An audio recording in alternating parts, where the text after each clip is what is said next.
Thank you very much, Mr. Khalid. La troisième conférence intitulée « La notion de l'altérité en islam » ou de la nécessaire dialectique entre le spirituel et le culturel par M. Eric Geoffroy. M.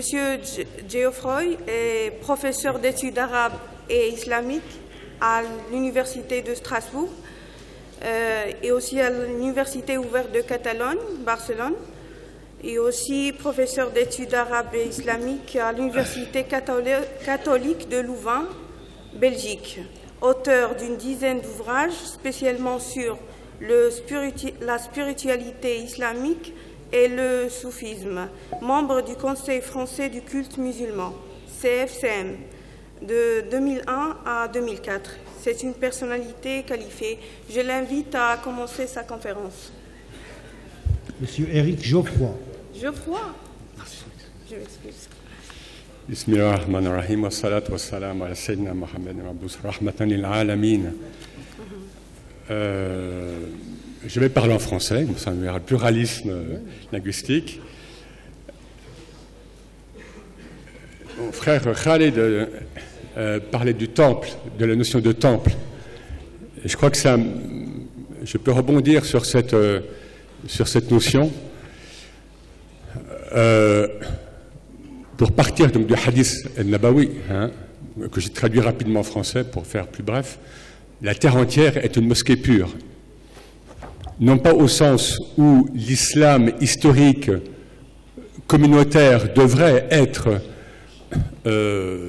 présent partout sur terre et imposer sa présence sur terre, non, mais au sens où la conscience spirituelle qu'apporte l'islam, celle du tawhid, celle de l'unicité divine, eh bien, elle doit être ressentie par celui qui se réclame de l'islam d'un bout à l'autre de la terre, et notamment en Europe. C'est une introduction un petit peu principielle, mais qui me paraît importante. Le musulman, puisqu'il n'est pas dans le contexte d'un clergé, au moins l'islam sunnite, puisqu'il n'a pas besoin de sacrement, puisqu'il naît consacré avec la fitra, avec cette nature pure, originelle, que Dieu lui donne, le musulman devrait, et il l'a été en un contexte, être à l'aise partout où il arrive sur terre. Où que vous vous tourniez, là est la face de Dieu. Alors, précisément, c'est le principe islamique du tawhid, le principe de l'unicité, qui, je crois, est de nature à amener l'homme à une conscience universelle. Et bien sûr, tout ça rentre dans le cadre de notre propos, l'islam et les valeurs européennes. Et qui a amené l'islam historiquement, enfin théologiquement et pratiquement, à la reconnaissance du pluralisme. Et ta'addudiyya, c'est un principe islamique. Adab el-ikhtilaf, le principe de la divergence, etc., etc.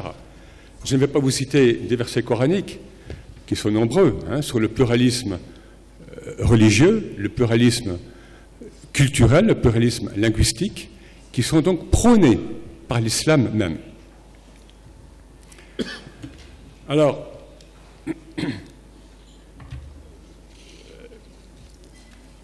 je crois que le musulman, en Europe, s'il veut retrouver cette audace qu'ont vécu la plupart des musulmans, il faut le dire, des premières générations, et c'est pour ça que l'islam s'est répandu très vite, ce ne sont pas ces quelques batailles, on sait très bien, scientifiquement, historiquement. S'il veut retrouver cette audace qui a amené donc les premières générations à conjuguer l'universel et le local, le principe d'unicité, le tawhid, et les principes de la multiplicité, qui est donc corrélatif, etc., etc., eh bien, il doit délaisser une certaine frilosité historique. Ça, c'est culturel, justement. C'est culturel, c'est-à-dire depuis l'époque, on va dire, ottomane, globalement, depuis l'hégémonie européenne qui s'affirmait de plus en plus, le vécu musulman, je ne dis pas l'islam, mais le vécu musulman a été fait dans le cadre d'une frilosité. Hein. Et donc, du coup, soit d'un refus des influences extérieures, l'Europe auparavant, puis les États-Unis, maintenant c'est la mondialisation, ou alors, au contraire, un phénomène d'acculturation. Hein. Je dois être comme eux. Hein. Donc, il y a tout un travail à faire entre l'identité locale et la perspective globale, en fait. Alors,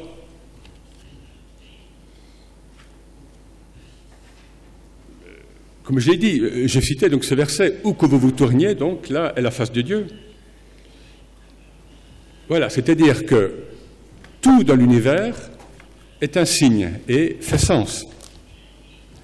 C'est-à-dire que pour le musulman, il n'y a pas question d'exclure de la présence divine aucune religion, aucune culture, aucun visage.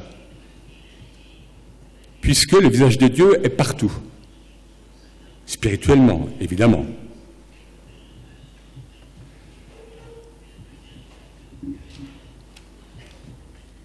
Alors, je pense que dans le cadre religieux, et comme Khalid l'a dit, nous sommes dans le post-religieux, nous sommes dans la post-modernité. Bon, j'ai écrit là-dessus un livre assez récemment. En tous les cas, dans le cadre religieux, l'ouverture à l'universel, qui est indispensable pour tout à chacun vivant d'ores et déjà sur cette planète. On le sait. Eh bien, cette ouverture, à mon humble avis, elle ne peut se faire que par la spiritualité. Parce que la spiritualité, c'est une épistémologie. Ce n'est pas de l'irrationnel. Dans le soufisme, dans le tasawwuf, en tant que science, al tasawwuf, eh bien, il y a la raison et la supra-raison. Mais la supra-raison n'est pas l'irrationnel. Bon, je ferme la parenthèse. Donc, la vraie spiritualité, elle a pour but d'élargir le champ cognitif. Ce que les soufis appellent le ma'arifa. Le ma'arifa, ce n'est pas le sha'awaza, ce n'est pas des khayalat, ce n'est pas des choses imaginaires. Non.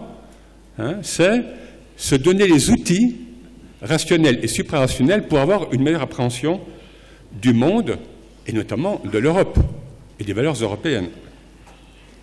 Et là, évidemment, il faut rappeler la parole de Teilhard de Chardin, mais repris par certains penseurs musulmans, tout ce qui monte converge. Tout ce qui monte converge. Et là, je ne résiste pas au plaisir de vous lire au moins un passage ou deux de Ibn Arabi. Ça s'applique au champ religieux, mais on peut l'appliquer, il faut l'appliquer au champ culturel, c'est-à-dire la situation des musulmans en Europe. Hein?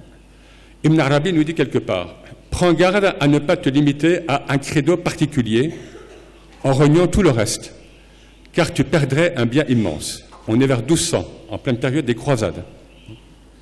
Que ton âme soit la substance de toutes les croyances, car Dieu est trop vaste et trop immense pour être enfermé dans un credo à l'exclusion des autres. Il a dit en effet, donc Ibn Arabi cite le Coran, où que vous vous tourniez, là est la face de Dieu, sans mentionner une direction plutôt qu'une autre. Et une autre parole, un autre commentaire de Ibn Arabi est important sur le champ culturel. Voilà, il dit n'importe quel croyant n'a pas à se borner à sa croyance. Il suit la loi et la voie, la loi légale et la voie spirituelle de sa religion, mais il doit être ouvert aux autres. Parce qu'il cite Junayd, et au Maroc, je sais qu'on connaît bien Junayd, hein, donc le grand cheikh de Bagdad, qui est mort en 911. Et Junayd disait « Lawn el-ma, lawn ina'ihi » la couleur de l'eau est la couleur de son récipient. Et alors ça, c'est une parole qu'on peut appliquer à beaucoup de registres, sur un plan religieux, mais sur un plan culturel. Il y a l'homme, hein, l'homme en tant qu'entité, en tant que, pour l'islam, en tant que représentant de Dieu sur terre, enfin, l'entité humaine, mais qui prend une infinité de couleurs culturelles, parce que les récipients varient, les couleurs des récipients varient. Bon, je fais bref, bien sûr. Or, logiquement, on découvre l'autre par ce qui est universel chez lui. Alors pensons à quelqu'un comme Biruni, un alim au sens plein du terme, un alim religieux, un savant religieux, mais aussi un savant astronome, etc., qui est mort vers 1020, je crois. Biruni, savant iranien. Bon, savant musulman. Il va en Inde. Qu'est-ce qu'il va étudier en Inde? Pas les recettes de cuisine, encore que c'est tout à fait louable, mais il va étudier le sanskrit pour traduire un traité de yoga hindou. Donc il va au principe. Il remonte au principe métaphysique avant de descendre vers la physique, vers le physique. Et c'est cette hiérarchie des valeurs qui nous manque de plus en plus dans le monde actuel. Et musulmans autres, nous sommes tous embarqués dans cette vague où en fait les choses sont décousues et il faut vraiment un axe intérieur solide pour s'y retrouver. Expérience différente de Tartawi, Rifat Tartawi, alim égyptien qui vient d'Al-Azhar, qui vers 1830 arrive à Paris. Eh bien, lui, il fait un constat que Biruni par rapport à l'Inde, il cherche la religion, enfin les valeurs chrétiennes, il ne les trouve plus. Il dit ce peuple français est en train de perdre ses valeurs déjà à l'époque, donc avant la loi de 1905. Ce peuple est en train de perdre ses valeurs religieuses. Mais, donc, il a le Forcan, mais il a des acquis intéressants au niveau culturel, au niveau scientifique, déjà. Voilà. Et quelques décennies plus tard, on a un illustre hôte français, hôte malgré lui, l'émir Abdelkader al-Jazairi. L'émir Abdelkader, qui va dépasser la culture du ressentiment, dont parlait Nietzsche, parce qu'il faut se rappeler que Abdelkader donc, a lutté contre l'armée française, à l'époque la première armée du monde, pendant 17 ans, mais jamais, au grand jamais, il n'a fait l'amalgame, et je reviendrai sur ce mot, si j'ai le temps, l'amalgame entre ce que représentait l'armée française, c'est-à-dire entre un contexte géopolitique, culturel si on veut, c'est-à-dire la France qui se perçoit comme une grande puissance hégémonique. Bon. Et donc on va vers le sud pour X raisons. Jamais donc l'émir n'a fait l'amalgame entre l'armée française et la religion des Français, enfin la religion largement majoritaire, le christianisme. Et même quand il combat l'armée française, il va tendre la main aux représentants de la religion chrétienne. Déjà en Algérie, puis quand il est, lorsqu'il est retenu 5 ans en France, contre la parole des Français, et après, lorsqu'il va être libéré, donc il va être à Damas, mais il va revenir, il crée des liens avec des évêques, avec des prêtres. Nous avons des lettres incroyables. Incroyables. Donc, lorsqu'il est à Paris, il visite des églises, il va à l'opéra, il s'adapte aux mœurs parisiennes, tout en restant un homme de la tradition. Il n'y a qu'à lire le Kitab el-Mawaqif pour s'en rendre compte. Donc l'émir, déjà à son époque, refuse ces amalgames. Alors en Europe, nous avons des valeurs séculières que certains appellent humanistes, et qui le sont, parfois réellement. Mais attention, et moi je le dis en tant qu'Européen de souche, les droits de l'homme prônés par la France, la démocratie, le respect de l'individu, semblent, si on prend les 2 siècles passés à l'échelle européenne, semblent des principes, malheureusement, à géométrie variable. Ce sont des principes qui ont été pensés et appliqués de manière partielle.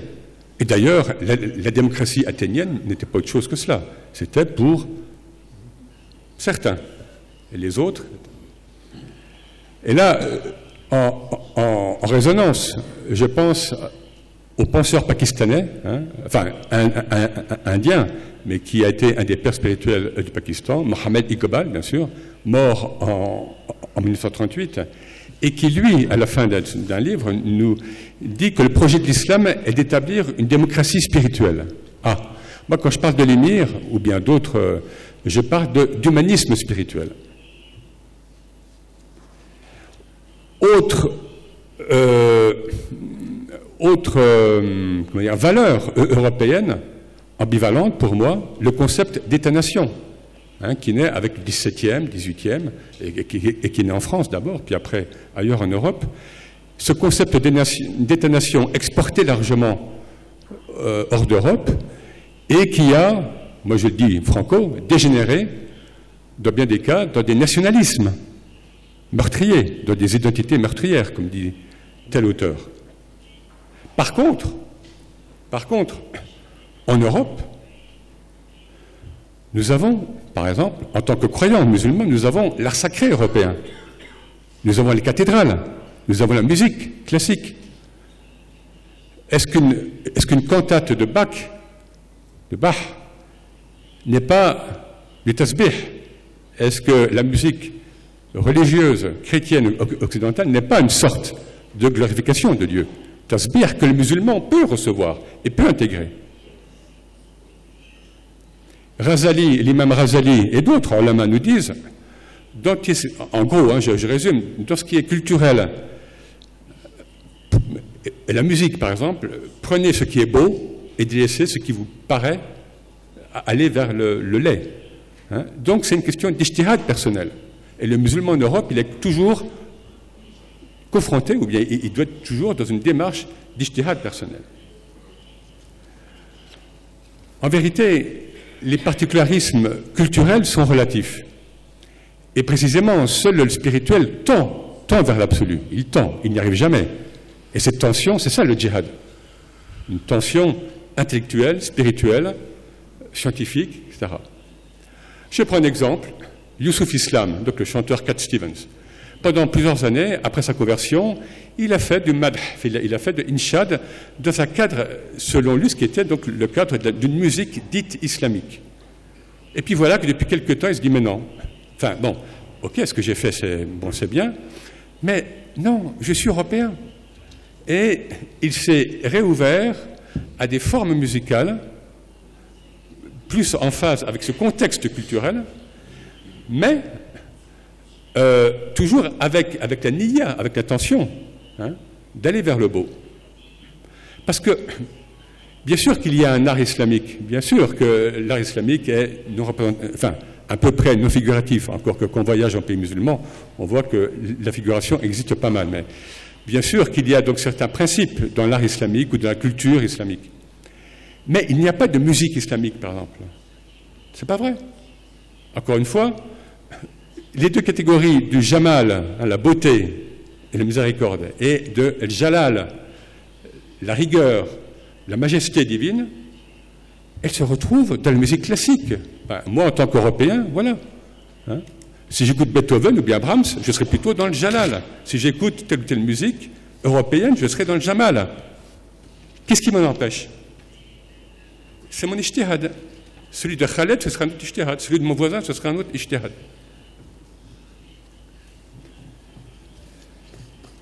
Mais le problème, et je vais faire bref là, si on reste simplement dans la culture, et là je ne parle pas de la culture artistique, mais la culture, c'est-à-dire le vécu, la coutume un petit peu, eh bien, je dirais qu'on reste dans l'horizontalité. L'horizontalité qui, malheureusement, souvent favorise les chocs, puisqu'on est uniquement entre plaques horizontales. Prenez la tectonique des plaques, voilà, on se heurte les uns aux autres. Donc, choc entre particularismes, même au sein de l'islam. L'islam turc n'est pas l'islam berbère, n'est pas l'islam africain. Et il y a des chocs sur le sol français, ou bien européen, ou ailleurs. Et ça favorise également les amalgames, ça c'est important, les amalgames entre la culture locale et les principes universels de l'islam en l'occurrence. Là, il y a bien sûr beaucoup d'exemples. L'excision serait islamique, un principe islamique. La polygamie qu'on lit bien le Coran. Donc, on entretient des préjugés de part et d'autre. je pense à un alim, un grand savant syrien, avec qui je parlais, il y a quelques années, bon, ils ne sont pas tous comme ça, heureusement, et qui me dit, bon, finalement, toutes les femmes en Europe sont des filles légères, quoi. En gros, ce sont des femmes légères. Et il me disait, finalement, même une femme convertie, c'est une fille légère, finalement. Voilà, un savant syrien. Voilà, donc, je finis. Ces amalgames entretiennent en fait également le folklore. Je pense là au cas de certains convertis européens qui veulent faire plus blanc que le blanc, si je puis dire. Je pense à mon fils qui, petit, voit un ami, donc converti, un Allemand converti, avec une belle djellaba, hein, donc j'ai rien contre la djellaba, bien sûr, mais il le voit comme ça chez lui, en Allemagne, une djellaba. Et mon gosse, et mon enfant petit lui dit, mais pourquoi tu te déguises en arabe? Ah, la parole de l'enfant. Voilà, donc pour conclure, comme Abdelkader, comme Mohamed Iqbal et bien d'autres, ceux qui ont accepté d'avoir une double culture, et bien sûr je pense notamment aux gens issus du Maghreb et aux Marocains, vous avez cette double culture, de fait, voulu ou pas, ça c'est autre chose, mais vous l'avez. Et je crois qu'il nous faut être de plus en plus des ismes, barzakh. C'est le terme employé pour désigner parfois l'émir Abdelkader. Il est appelé par Bruno Etienne, mais aussi par d'autres, comme un isme entre deux religions, entre deux continents, entre deux cultures. Mohamed Iqbal, qui a vécu en Europe, il fait une très belle comparaison entre le destin de Nietzsche, Friedrich Nietzsche, et le soufi Hallaj. Bon. Et moi, je peux vous parler de Rimbaud et de l'islamité de Rimbaud. Et oui, Arthur Rimbaud, le plus grand poète ou un des plus grands poètes français, et de son islamité, avouée et surtout plus refoulée par la France, évidemment. Donc, il nous faut de plus en plus la sharqiyatin wa la gharbiya, ni d'Orient ni d'Occident, mais universelle. Et je finirai sur ce que tu disais, Khaled, c'est-à-dire que, voilà, la question du sens. La question du sens, c'est ce qui nous manque le plus, et c'est ce que je crois que peut apporter la spiritualité, qu'elle soit islamique, chrétienne et autre, parce qu'il y a un réel besoin de critères et de repères qui doivent être avant tout verticaux et spirituels. Et je vous remercie.